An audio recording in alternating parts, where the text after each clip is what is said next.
¿Qué tal? Quien les habla, Laura Ramírez Luébano, soy abogada postulante en materia de derecho migratorio en México, así como en las fronteras de los Estados Unidos de Norteamérica. También cuento con un máster en técnicas y destrezas en litigación oral por la California Western School of Law en San Diego, California. Por este conducto quiero darles a todos ustedes, colegas participantes, la más cordial bienvenida a esta diplomatura de Derecho Procesal con mención experto litigante, la cual es auspiciada por la Universidad Estatal de Quevedo en el Ecuador. No sin antes agradecer a las autoridades rectoras, como lo es el doctor Eduardo Díaz Ocampo, a su director y coordinador general del evento, doctor Cristian Mora, al director de la red y director científico, el doctor Eduardo Ludgar, por la confianza para dictar cátedra dentro de esta diplomatura, la cual está a mi cargo en teoría y preparación de los casos en los procesos penales latinoamericanos, así como del Common Law. El objetivo general de esta diplomatura es el que los participantes fortalezcan sus técnicas y destrezas en los procesos penales acusatorios, así como hacer uso de las herramientas del derecho comparado en sus argumentos. El programa consta de una sesión intensiva de 5 días, 2 días estaremos estudiando jurisprudencias, los días posteriores estaremos trabajando bajo la técnica de aprender haciendo. Asimismo, haremos uso de las reglas de evidencia norteamericanas, entre otros tantos proyectos que tenemos preparados para ustedes. Realmente espero cumplir con las expectativas de todos ustedes y agradezco una vez más infinitamente la confianza de la Universidad Estatal Técnica de Quevedo en el Ecuador. Bienvenidos sean. Bienvenidos a su primera clase de teoría y preparación de los casos en los procesos penales acusatorios latinoamericanos, así como los derivados del Common Law. El objetivo de este programa es que juntos analicemos el razonamiento lógico-jurídico derivado de 3 grandes doctrinas o 3 grandes teorías, las cuales son parámetro fundamental para la tutela judicial efectiva y para el cuidado del debido proceso legal.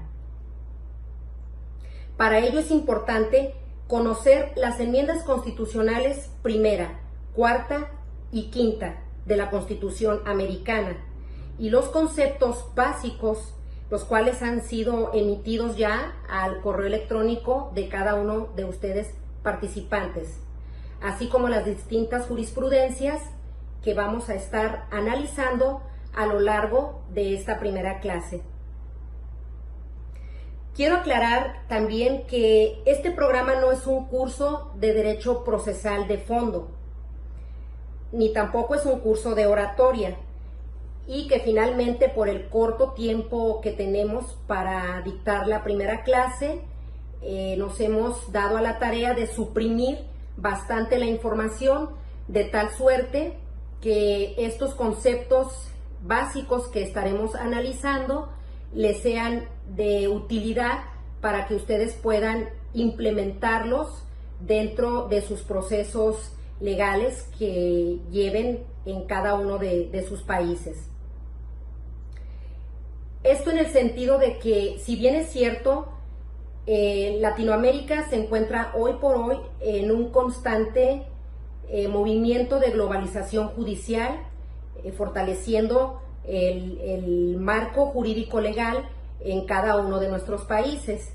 Bien, pues este curso, este pequeño curso va a servir para efectos de que ustedes hagan uso del derecho comparado americano, así como algunas reglas de evidencia de la jurisdicción de Puerto Rico. Repito, todo esto para que ustedes tomen lo que les sea funcional dentro de la práctica que ustedes realicen, desde la docencia, como la postulación, el litigio, a lo que ustedes se dediquen, ¿verdad?, en la rama judicial. Para ello es importante que analicen detenidamente cada uno de los videos que les serán proporcionados para la primera clase, porque en cada uno de ellos vamos a estar escuchando conceptos como, por ejemplo, la expectativa razonable de la intimidad. Ello nos sirve para determinar los lineamientos que debe de tener la máquina del Estado por conducto de los oficiales de policía al momento de intervenir, ¿verdad?, en la comisión de algún posible hecho delictuoso. Y ver también cómo es que muchas de las veces se transgreden los derechos humanos y al momento de estar frente a un litigio, frente a un juicio, eso determina la deliberación por parte de las Cortes Americanas, de qué forma influyen, ¿verdad?, en el ánimo del juzgador y obviamente de sus deliberaciones. Vuelvo a repetir, para ello es importante entonces analizar cada una de las situaciones que se van a presentar en distintos videos. Ello también servirá para que ustedes puedan contestar un pequeño test, un pequeño examen que se les va a proporcionar en cada una de las clases para el fortalecimiento y el entendimiento de cada uno de estos programas. Bien, pues dichas las instrucciones, nos vemos el día lunes a las 18 horas, tiempo del Ecuador, donde estaremos primeramente analizando cada uno de estos 3 videos. Posteriormente se les va a dar un tiempo de alrededor entre 15 y 20 minutos para que lean las jurisprudencias, vuelvan a leer los conceptos básicos y posteriormente vamos a entrar a la hora restante para efectos de tener la clase en vivo. Dentro de esta clase en vivo, vuelvo a repetir, por el corto tiempo del programa, lo he dividido de la siguiente forma. La teoría del árbol envenenado, vamos a dictaminar un tiempo aproximado de entre 20 y 25 minutos para reforzar lo que ya se supone debemos de haber leído en las jurisprudencias, debemos de haber analizado el video. Entonces vamos a abocar en un caso en específico, en una jurisprudencia, para cerrar el tema y ver qué es lo que podemos rescatar de esta importancia.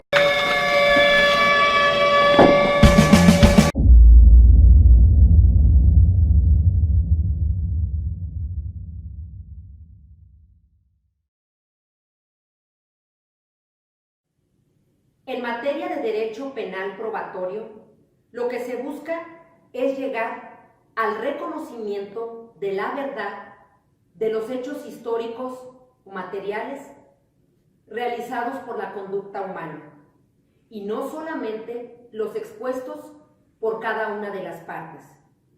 Todo ello bajo los principios de igualdad ante la ley, debido proceso y dignidad humana. En los Estados Unidos de Norteamérica, estos principios son salvaguardados bajo la Cuarta y Quinta Enmienda constitucionales. La Cuarta Enmienda nos habla de las detenciones ilegales y las pesquisas arbitrarias. Asimismo, la Quinta Enmienda constitucional nos habla de que cada individuo debe de ser llevado ante un juicio mediante un debido proceso legal. En las décadas de los años 60, 70 aproximadamente, bajo el caso de Mapp versus Ohio, nace una jurisprudencia quien viene a brindar la máxima abertura a una teoría llamada el fruto del árbol envenenado. Es decir,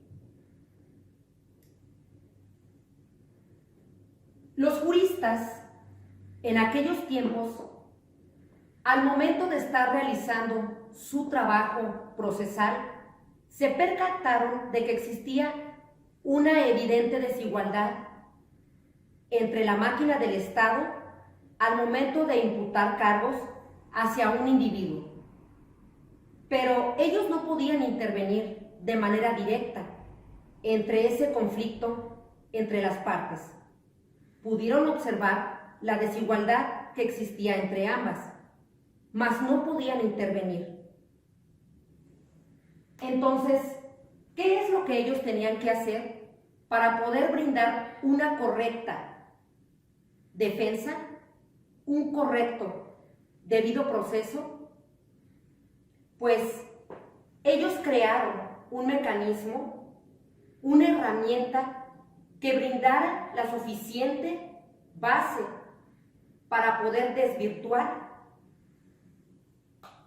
esa fruta envenenada, es decir, esa prueba ilícita emanante de una arbitrariedad por parte del Estado, que por lo tanto se convertía en prueba ilegal y por lo tanto en una prueba envenenada.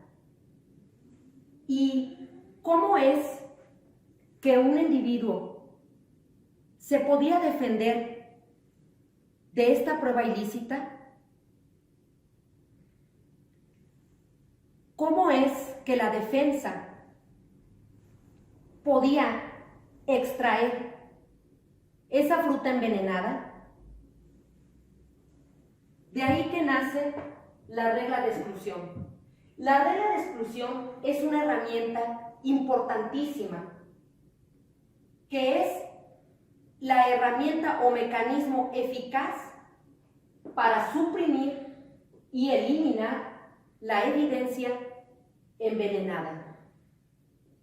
A continuación vamos a observar un video, el cual nos va a proporcionar detalladamente las conductas por parte del Estado realizadas de una manera arbitraria y cómo es que esta herramienta importantísima viene entonces sí a salvaguardar los intereses constitucionales, los derechos legales que tiene un individuo ante la máquina del Estado.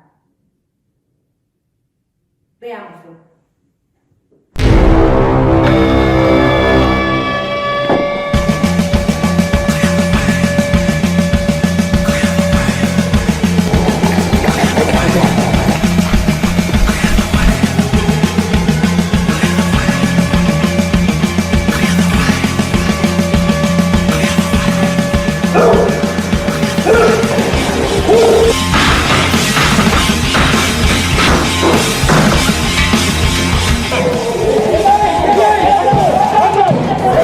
Tranquilo.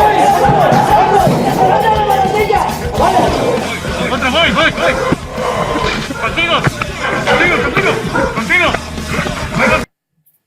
Observemos que la policía entra al domicilio sin una orden judicial, orden de registro u orden de arresto, que necesariamente, por ser domicilio particular y no del dominio público, es requerida, a menos de que existan condiciones exigentes como estar en peligro la vida de las personas que ahí habitan o destrucción de la evidencia.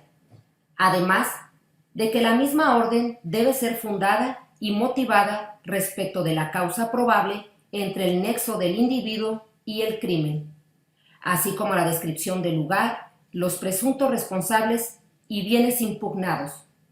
Sin cumplir con estos requisitos, se violan las garantías constitucionales de derecho de propiedad, privacidad y expectación razonable de intimidad. Por lo tanto, nos encontramos ante un cateo ilegal. ¡Contigo, contigo! ¡Al suelo! ¡Al suelo! ¡Al suelo! ¡Al suelo! ¡Mío, mío, mío! ¡Mío, mío! ¡Al suelo! ¡Voy, voy, voy! ¡Policía!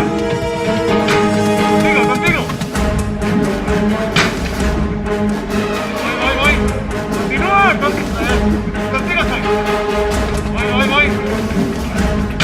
¡Contigo, contigo! ¡Voy, voy, voy! ¡Policía!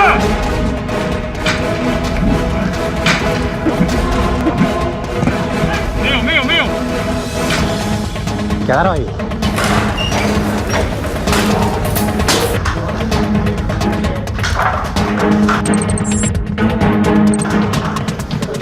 Tranquilidad que ya lo tenemos, ¿eh? Positivo. Con tranquilidad, sube arriba. Tranquilo. ¿Tiene vivienda? Entramos aquí. Hay otro arriba. Vale. Este nos lo traemos para acá. Vale.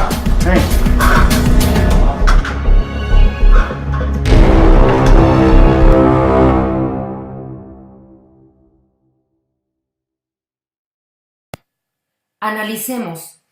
Las dos personas que se encuentran en la parte de arriba de la propiedad, el oficial les pide tirarse al suelo.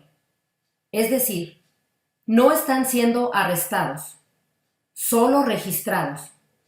Posteriormente, los policías registran la propiedad. Una tercera persona es arrestada en calidad de presunto culpable, ya que se encuentra en potestad de la policía, pues es esposado. Y vemos que no ha sido advertido de los derechos Miranda, por lo que se perpetúa una detención ilegal, violando las garantías constitucionales de la Cuarta Enmienda.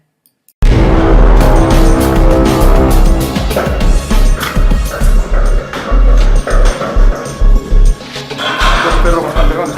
Está escondido un poquito.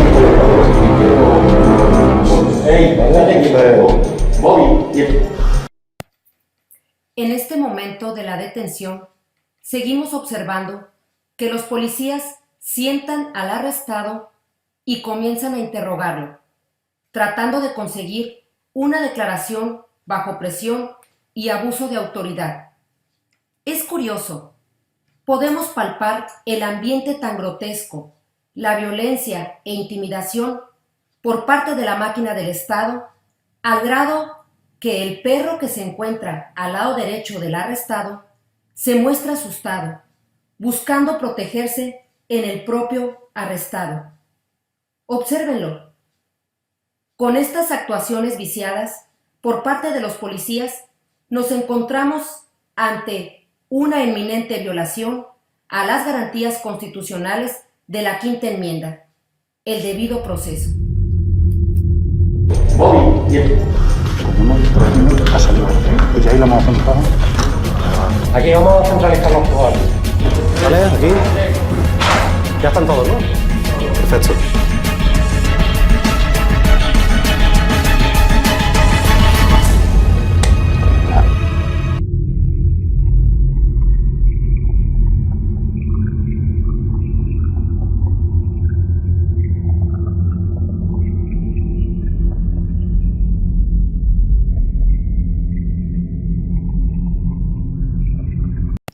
Entendemos entonces que la máquina del Estado es el árbol y las actuaciones del proceso judicial realizadas por el personal son los frutos.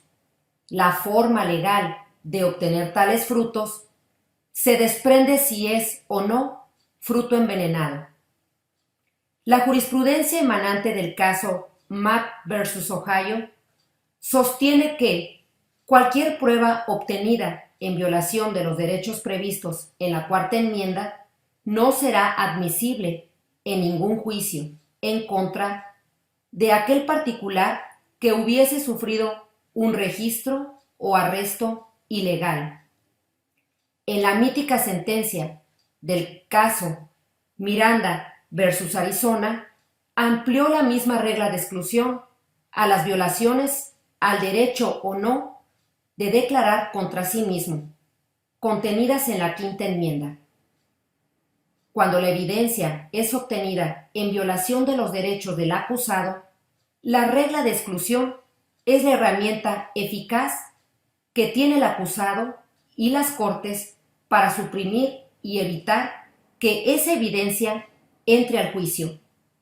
El origen de la regla no es legislativa, sino que es una herramienta construida por la Suprema Corte de los Estados Unidos para proteger los derechos de la Cuarta, Quinta y Sexta Enmienda de violaciones por parte de la Fiscalía al momento de construir su caso contra un acusado. La regla de exclusión no solo controla las Cortes federales, sino que también controla las Cortes locales, y la razón de esto es que el acusado tenga protegido sus derechos constitucionales desde el principio de su caso. Por su atención, muchas gracias.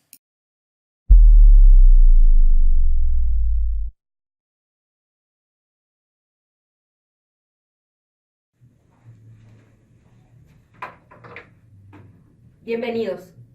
El día de hoy vamos a hablar de un tema sumamente importante dentro del juicio oral.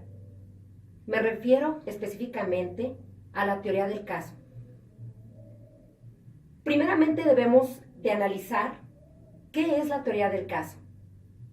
Bien, pues la teoría del caso es el inicio, es la verdad jurídica que debe de ser representada por cada una de las partes dentro de un juicio oral.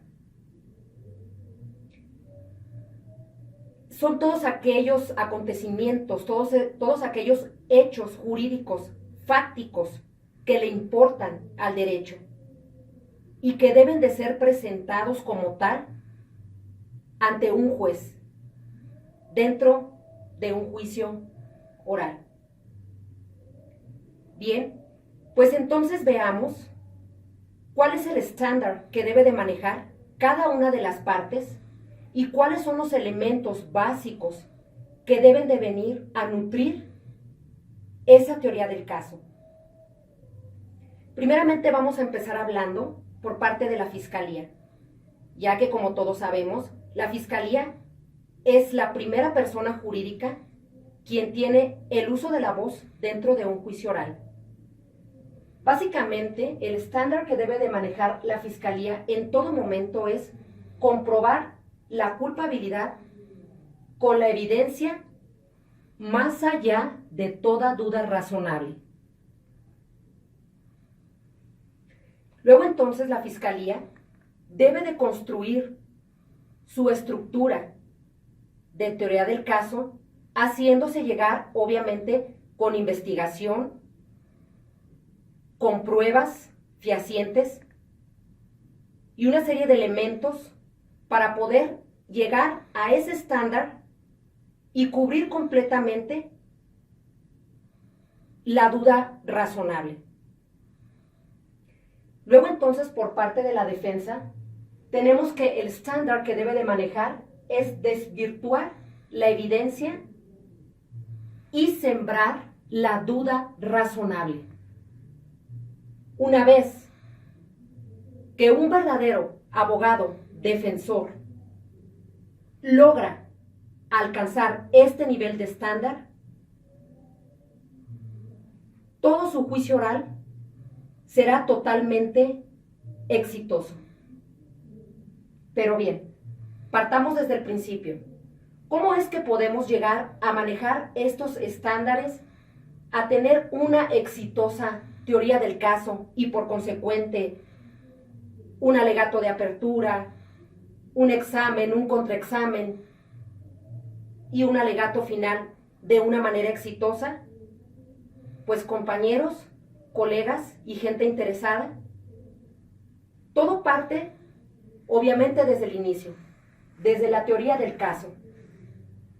Vamos a analizar que dentro de nuestra teoría del caso, obviamente debemos de construirla con elementos sumamente importantes que no podemos pasar desapercibidos y que debemos de estudiar cada uno de ellos.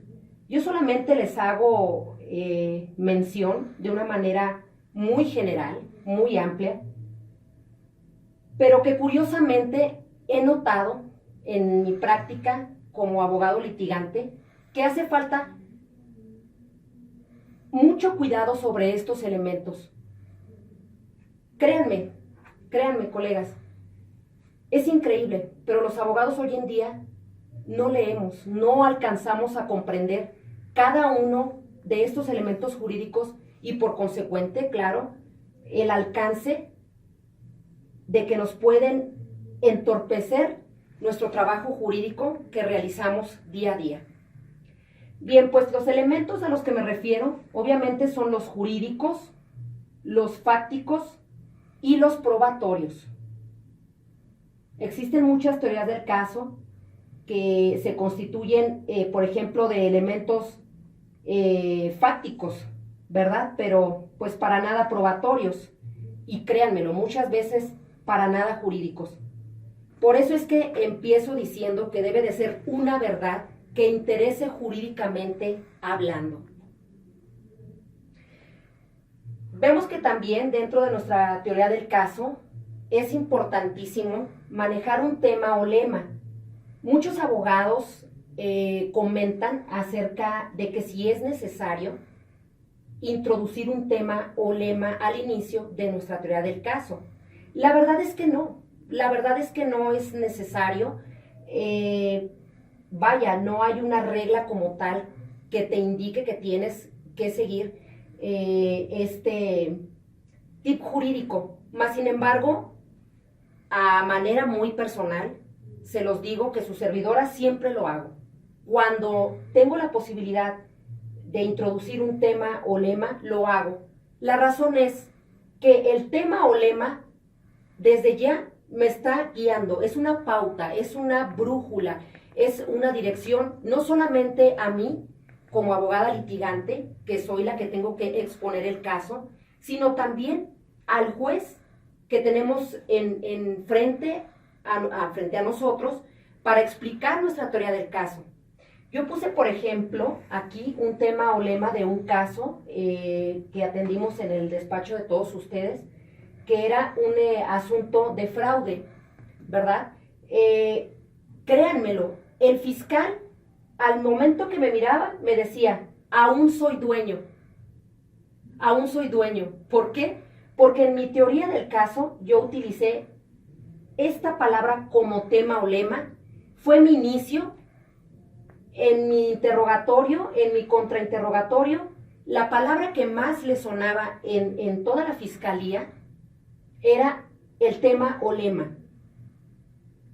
¿No me lo creen? Les voy a poner otro ejemplo. No sé, alguna canción que a ustedes les guste mucho, que sea de su agrado.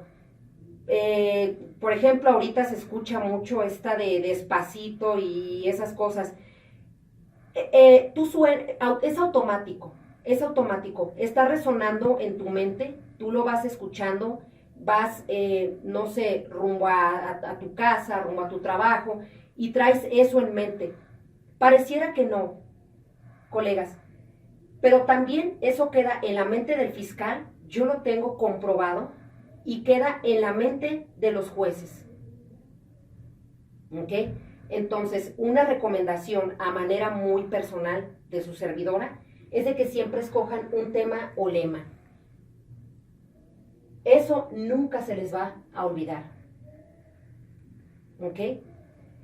Luego tenemos también los hechos. Pareciera que no, pero la mayoría de los abogados insisten todavía en estar formulando sus teorías del caso, sus alegatos, basado en conclusiones y no en hechos. Por supuesto que las conclusiones son excelentes, pero eso déjalo para tu alegato final. Estamos partiendo desde el inicio, y desde el inicio tenemos que empezar fuerte, con nuestros hechos fuertes. ¿Y cuáles son los mejores hechos? Pues obviamente los que no son controvertidos. No es bueno dentro de una teoría del caso bien estructurada estar debatiendo los hechos de nuestra contraparte. Es más creíble cuando empezamos a aceptar ciertos hechos de nuestra contraparte, siempre y cuando no sean consistentes con los de nosotros. Entonces, si trabajamos bajo estos estándares de elementos jurídicos, manejar el tema o lema, trabajar en el inicio desde todo momento con los hechos que no sean controvertidos y que no sean consistentes con los de nuestra contraparte, cuidando en todo el momento, desde el papel que nos toque desempeñar dentro de un juicio oral, llámese el papel de la fiscalía, llámese el papel de la defensa, pelear y luchar aguerridamente por conservar nuestros estándares. Como ya lo mencionamos, el de la fiscalía, comprobar la culpabilidad más allá de toda duda razonable, con evidencia fuerte y con elementos jurídicos comprobables. Y lo que le queda a la defensa es, obviamente, desvirtuar cada uno de los elementos, sembrar la duda razonable y esperar. Concretamente, les digo que si seguimos estos lineamientos básicos y cuidamos los estándares, estaremos comenzando una muy buena teoría del caso. Hay un dicho que dice, lo que bien empieza, bien termina. Entonces, el consejo aquí es, inicien con una buena y estructurada teoría del caso. Luego entonces, lo demás será súper sencillo. Quiero dejarles también, a manera personal, un tip que es lo que yo hago dentro de los casos que nos toca representar en el Corporativo Jurídico Ramírez y Asociados Abogados. El tip que yo tomo para estructurar mi teoría del caso es siempre conocer la verdad de mi contraparte. Hay quienes dicen, debemos de investigar con personas ajenas al derecho, lo cual estoy totalmente de acuerdo. Debemos de hacer labor de investigación, que estoy totalmente de acuerdo. Pero yo creo que la parte más medular y la parte más importante y a la que a título personal me ha dado más resultados es obviamente conocer la teoría del caso de mi contraparte. Porque si usted conoce la teoría de su contraparte, entonces usted puede empezar a formar su propia verdad. Me despido con esta frase: llega a la verdad para construir la verdad. Muchas gracias por escucharme.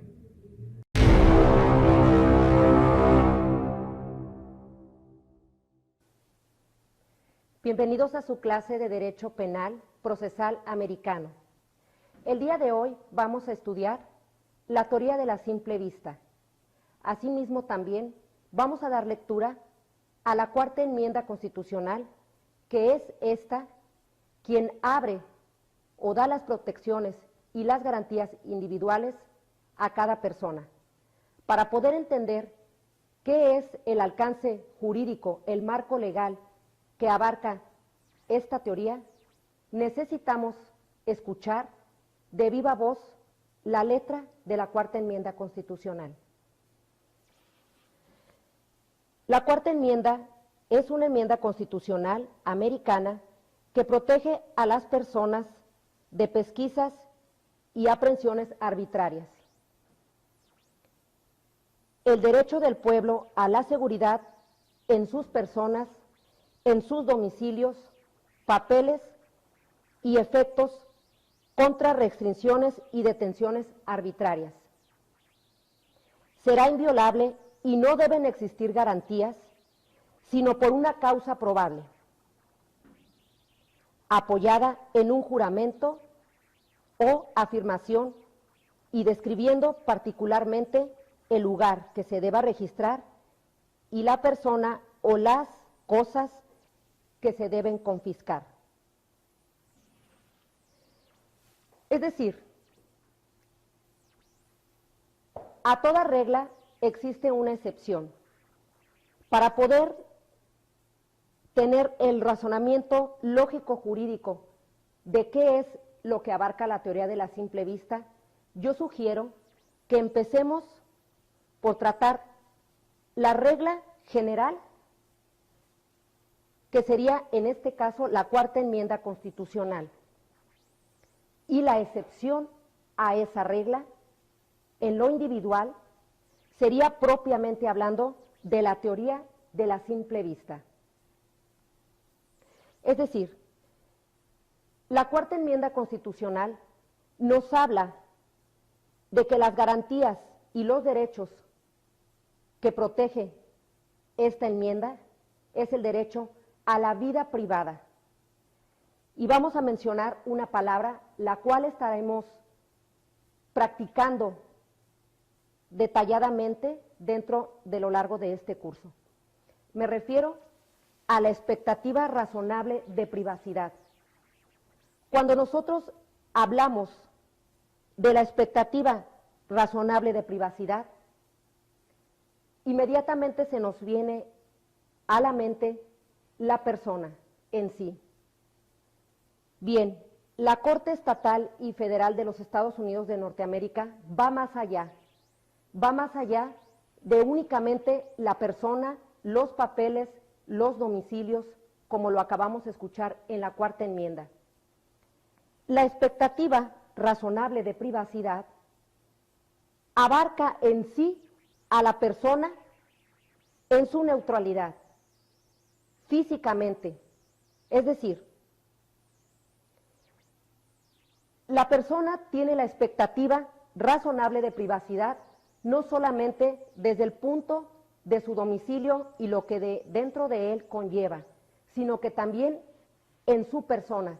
Por eso es que esta enmienda nos habla de las pesquisas arbitrarias y de la forma de la máquina del Estado al actuar sobre un individuo. Más adelante estaremos viendo ejemplos de lo que estamos mencionando. Pero aquí es importante saber que, por ejemplo, en el caso Wences versus Estados Unidos en 1914, en la Corte Suprema, tanto a nivel estatal como federal, toda la evidencia era admisible. Las formas y los procedimientos de cómo los oficiales de gobierno adquirían evidencia, un fiscal podía presentar bajo este caso toda la evidencia. En el caso Estados Unidos versus León en 1984, vemos cómo por primera vez entra esta regla de exclusión de la teoría de la simple vista. Porque recordemos que los oficiales de gobierno y toda persona actuando bajo sus facultades como máquina del Estado actúan siempre de buena fe. Entonces, este caso, el cual estaremos también estudiando dentro de nuestra clase, vamos a ver cómo es que la máquina del Estado tiene la potestad. Esta regla de la teoría de la simple vista, esta excepción a la regla de la cuarta enmienda, le permite a los oficiales de gobierno a transgredir de alguna forma la propiedad privada de las personas, así como la intimidad y su expectativa razonable de privacidad. Es decir, el oficial de gobierno puede actuar sin una causa probable,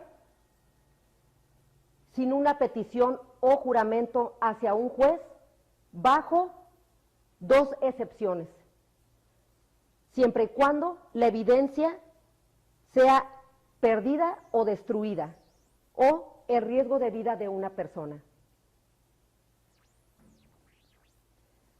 A lo largo de la clase estaremos viendo videos representativos para poder tratar de comprender cuál sería un motivo de riesgo de vida y cuál sería la pérdida o destrucción de la evidencia. También vamos a estar estudiando algunos ejemplos prácticos donde vemos cómo es aplicable la teoría de la simple vista y cómo es que las cortes determinan bajo qué razonamiento lógico jurídico una persona es considerada en su zona de expectativa razonable de privacidad. Veamos los videos.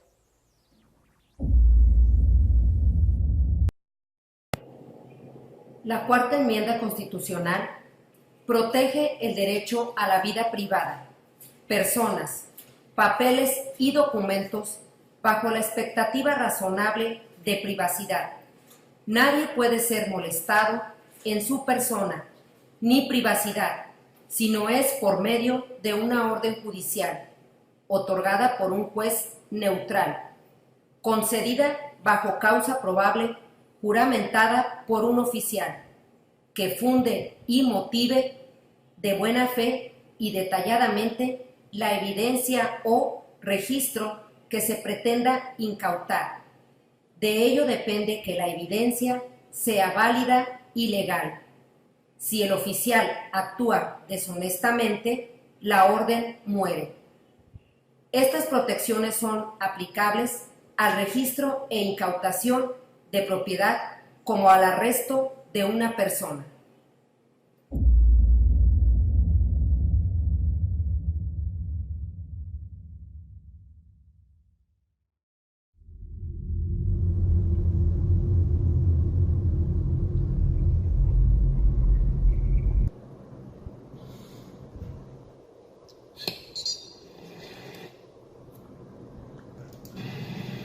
Were you on your way up to Lowe's to steal more shit? No, sir. I don't steal. Huh? I don't steal, sir. You did last week. Not me. No. I've never stole from Lowe's. No, it wasn't Lowe's, it was Sam's Club, No. right? No, it wasn't. Why don't you jump out of the car for me? It wasn't me. Okay. Step out of the car. Because I want you out of the car. That's why.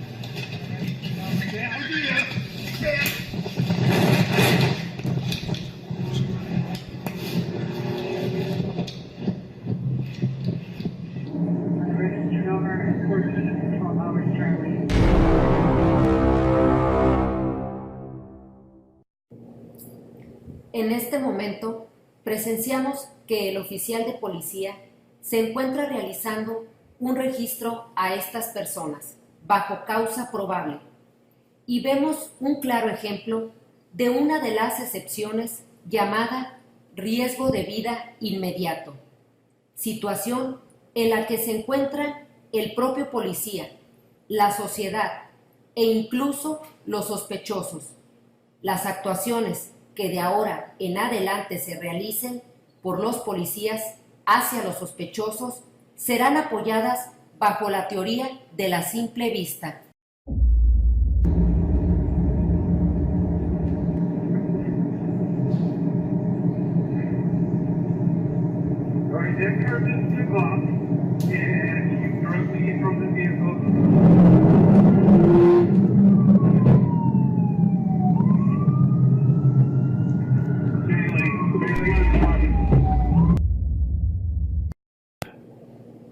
En este segundo tiempo, observamos cómo el copiloto es lanzado hacia afuera del vehículo.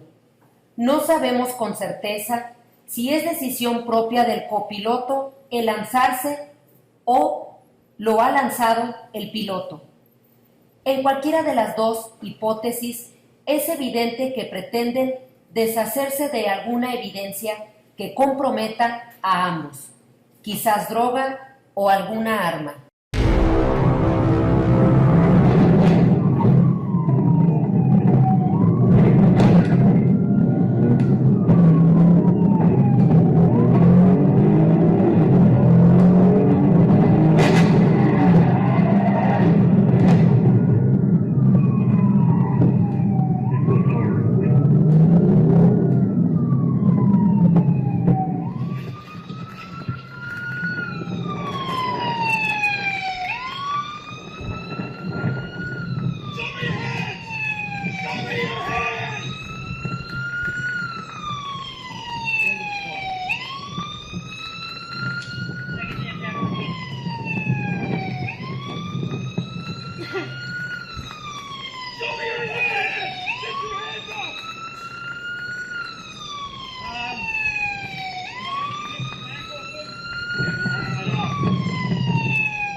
Get out of the fucking car!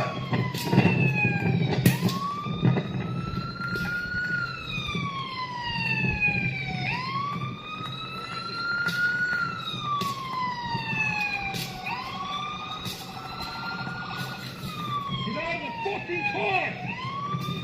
Crawl out of the fucking door!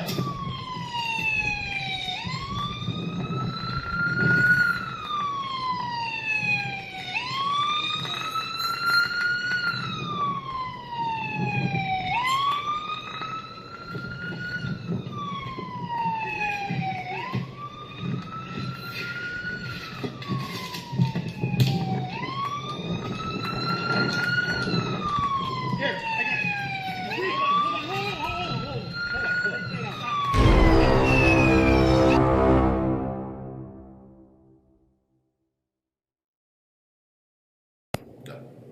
A estas alturas de las actuaciones, observamos el comportamiento y desarrollo que tienen los oficiales de policía aplicando en todo momento la teoría de la simple vista y cómo ésta toma vida bajo las dos excepciones de riesgo de vida inmediato y destrucción de la evidencia.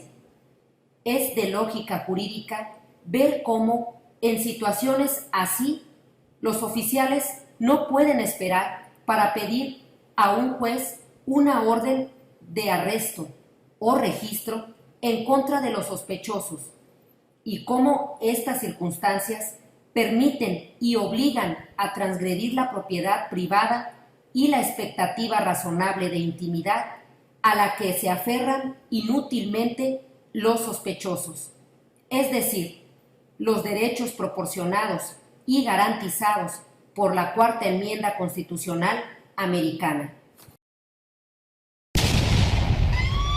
Go turn that off. Turn that siren off.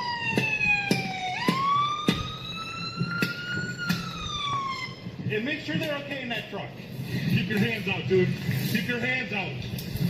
What? Get it over there. Front up there.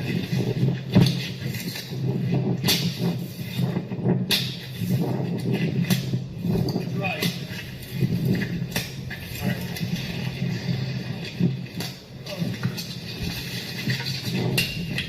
Get out of the truck!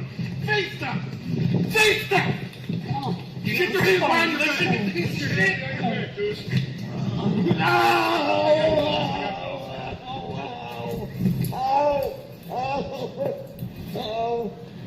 Watch the blood. Yeah. You're bleeding? Yes. You got it all over. You got a spot coming? Yeah.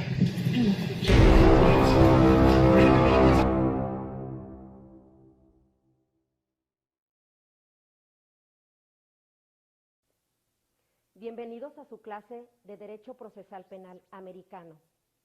El día de hoy vamos a estudiar los derechos y las protecciones Miranda. Antes quisiera iniciar preguntando, ¿saben ustedes quién fue Miranda? Ernesto Suárez Miranda, un joven vagabundo de 26 años de edad, de nacionalidad hispano, el cual fue detenido por los oficiales de policía en el año de 1964. Fue llevado a la comisaría de la policía y fue interrogado de una manera coaccionante. La víctima lo identificó plenamente como ser él el agresor por el delito de violación. 2 horas más tarde, él firmó su confesión ante los oficiales de la policía aceptando el delito de violación. En este caso, lo que no quedó claro es si los oficiales de policía le hicieron de su conocimiento que él tenía el derecho de la no autoincriminación proporcionado por la Quinta Enmienda Constitucional. Pero lo que sí quedó 100% claro es que Ernesto Miranda nunca fue avisado de que él tenía derecho a un abogado.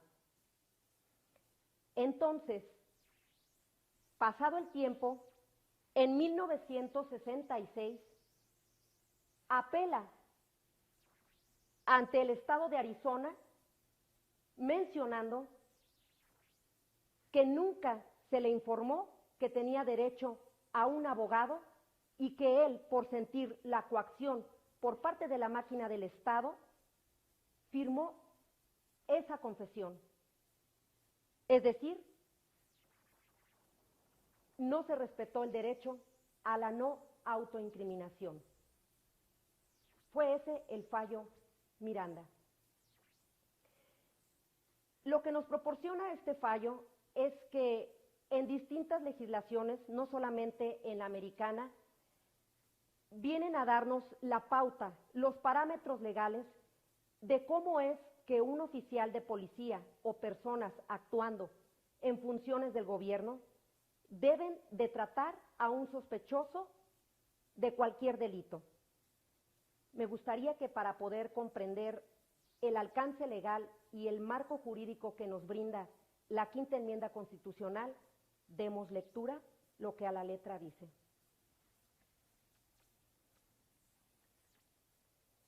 Quinta Enmienda Constitucional. Nadie estará obligado a responder de un delito castigado con la pena capital o contra infamante si un gran jurado no lo denuncia o acusa, a excepción de los casos que se presenten en las fuerzas de mar o tierra, en la Milicia Nacional, cuando se encuentre en servicio efectivo, en tiempo de guerra o peligro público. Tampoco se podrá a persona alguna 2 veces en peligro de perder la vida o algún miembro con motivo del mismo delito. Ni se le forzará a declarar contra sí misma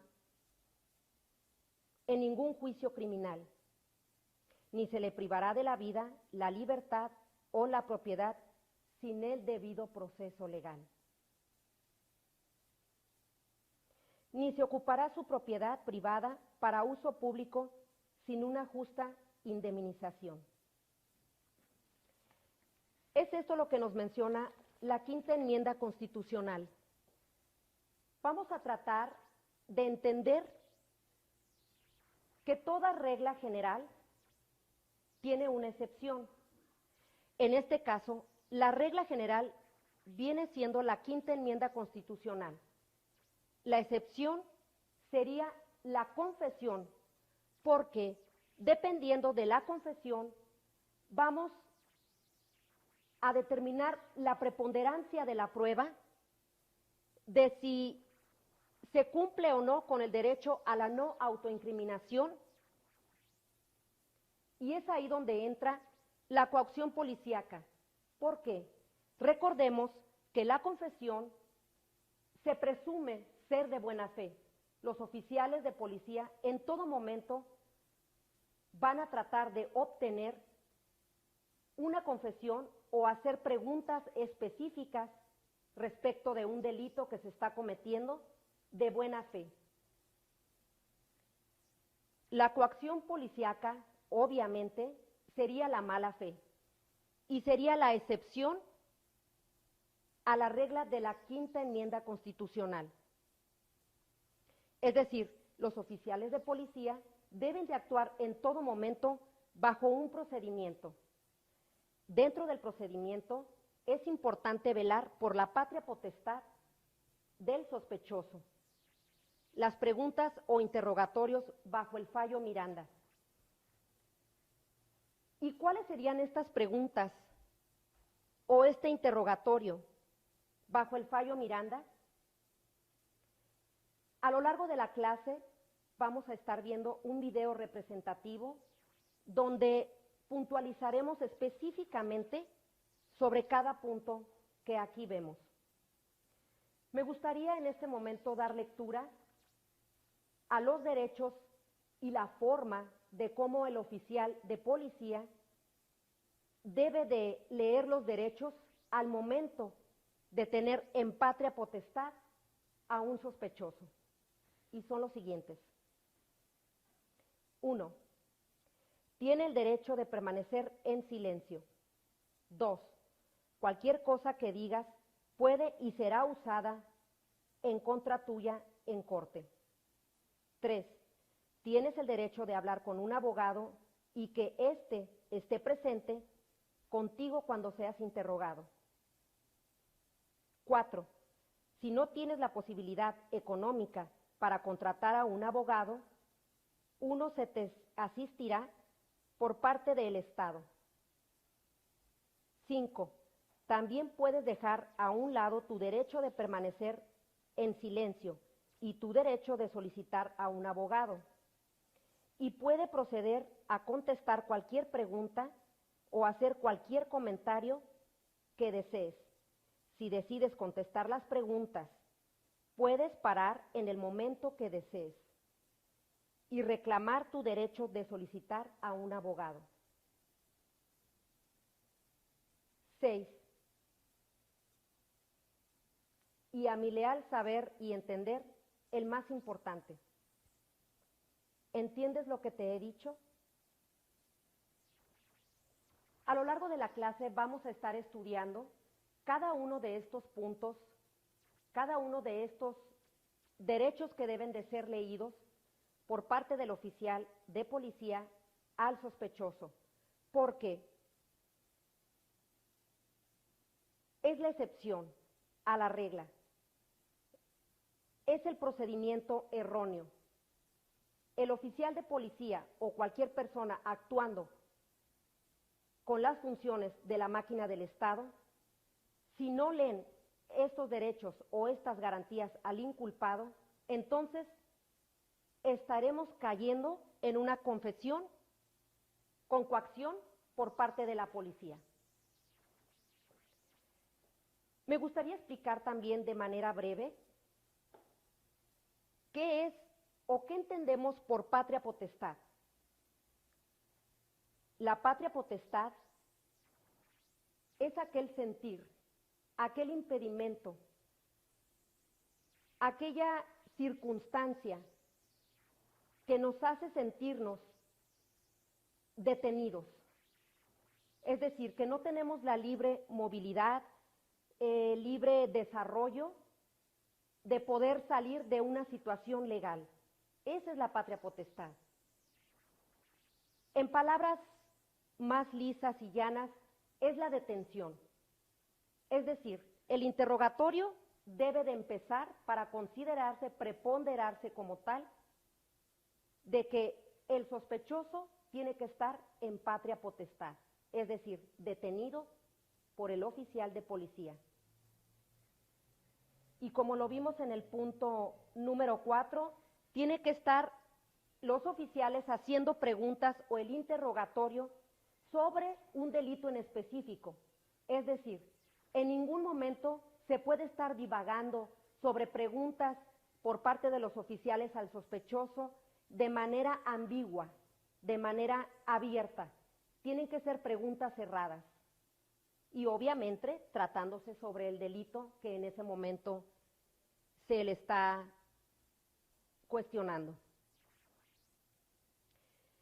Vamos entonces a observar un video donde vamos a explicar más específicamente cada uno de estos puntos de este procedimiento, así como las conductas por parte del sospechoso, porque es importante puntualizar de que la forma de cómo obtener la confesión depende mucho en juicio de si entra o no en contra del acusado, y de ello el derecho a la no autoincriminación. Veamos el video.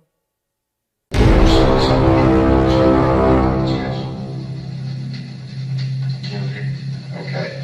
And why did you want to kill your sister? Because she always been showing up to me and Always been showing up and telling on me OG's car because she said she didn't know me, then she gave me attitude. Tell me what happened this morning after you made a decision to kill your sister. What did you do? I went to her room, I choked her, and she was still breathing. So then I lifted her shirt up to see if her hair was pumping.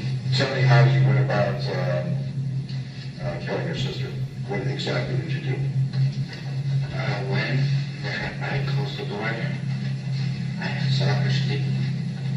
Then I grabbed her from the neck, then she tried to escape. And then she lost exchange, grabbed her like this, and 3 times. Okay. Was she still resisting you at this time? No, she was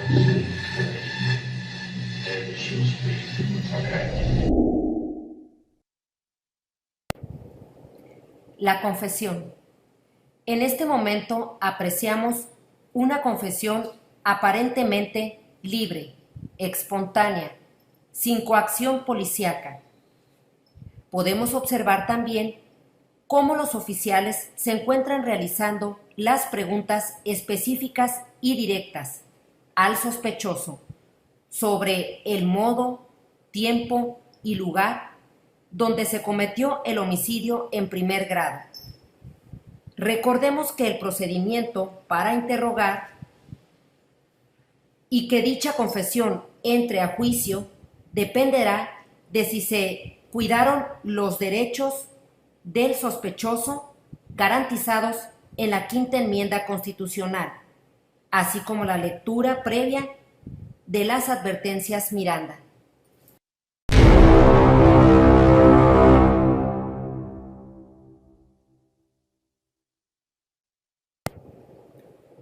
Patria potestad legal.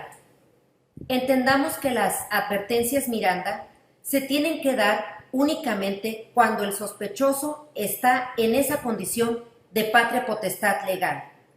Recordemos que, para efectos de determinar si un acusado está o no en patria potestad, se deberán analizar la totalidad de las circunstancias, pues en este ejemplo observamos cómo el sospechoso no está detenido ni esposado, pero es evidente que está siendo interrogado por los oficiales de policía en un lugar cerrado, con preguntas específicas sobre el delito que se cometió.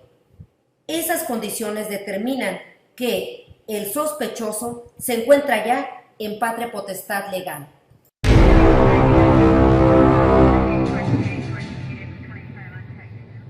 ¿Qué pasó el 25 de julio del 2005 en tu casa?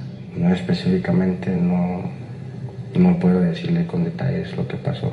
Tú no puedes hablar de este tema porque... Yo no puedo entrar en detalles en este tema, pues yo tengo que ir a corte en otro tiempo. Tú no puedes hablar de este tema, pero yo sí te puedo decir lo que leí del reporte.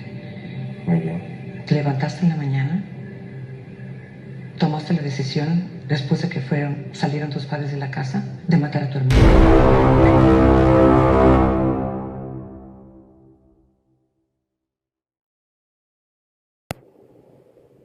Usted tiene derecho a guardar silencio, o de lo contrario, todo lo que diga será usado en su contra.